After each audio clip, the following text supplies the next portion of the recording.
Bonjour, je m'appelle Alban et Vassili Six. Je suis épouse, une maman, une belle-mère de 5 enfants de 21 à 6 ans. J'habite à Neuville-Saint-Va, près d'Arras, et je fais partie de la paroisse Notre-Dame des Tours, qui deviendra en septembre Notre-Dame des Ardents. Je suis aussi une amie et une marcheuse lente, mais remplie d'espérance.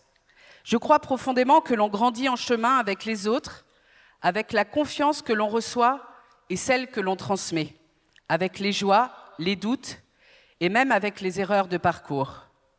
Depuis mes 20 ans, je marche aux côtés des jeunes, d'abord dans le sport, puis dans la protection de l'enfance, puis dans l'éducation internationale depuis 5 ans, et aujourd'hui dans le scoutisme, au Scouts et Guides de France. Sur le territoire artois, au groupe Adam de la Halle.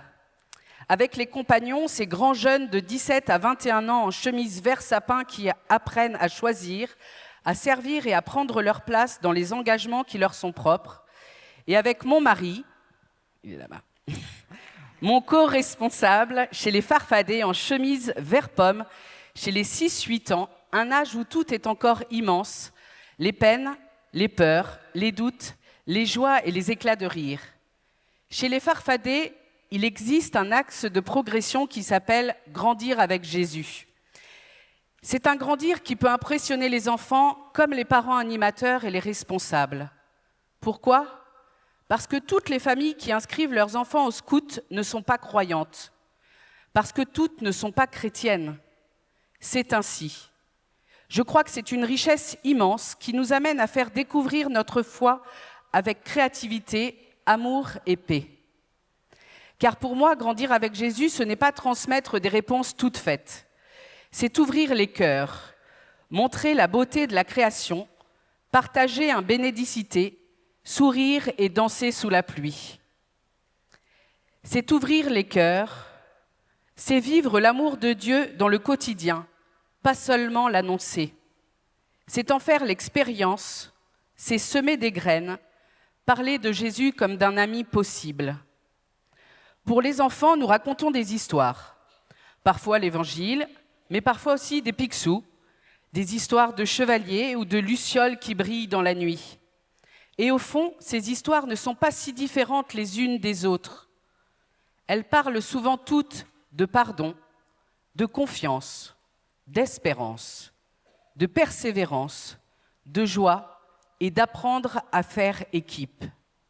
Et doucement, ils grandissent. Doucement, ils deviennent un peu plus courageux, un peu plus autonomes, un peu plus attentifs aux autres. Et ils découvrent qu'ils ne sont jamais seuls dans les petites et dans les grandes épreuves qu'ils traversent. Et cela, nous le vivons avec eux. Nous partageons les mêmes temps de vie, montons les tentes sous la pluie, dormons loin de la maison, écouter les bruits de la nuit, marcher quand on est fatigué, se réconcilier après une dispute, apprendre à vivre ensemble, et puis nous chantons. Je chante un peu faux, souvent trop grave, me dirait-on. Je ne suis pas toujours certaine de la mélodie et des paroles, mais je chante quand même avec les enfants, parce que je crois profondément à cela. Chanter avec joie, c'est déjà semer. La joie ouvre des chemins immenses chez les enfants. Les chants et les louanges touchent parfois là où les mots n'arrivent pas.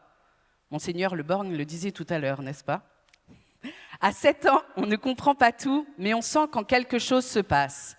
Quand un enfant chante à plein poumon, tape dans ses mains et regarde le ciel, il se passe déjà quelque chose de simple, quelque chose de beau.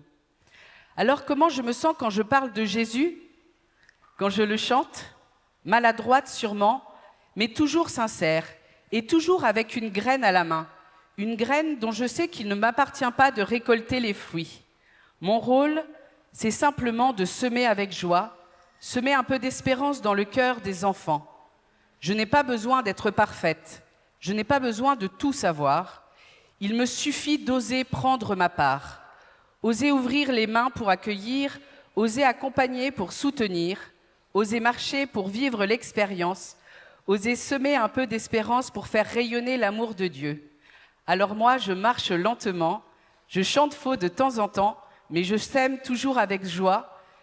Et je crois que chacun peut faire cela, et Dieu fait le reste. Merci.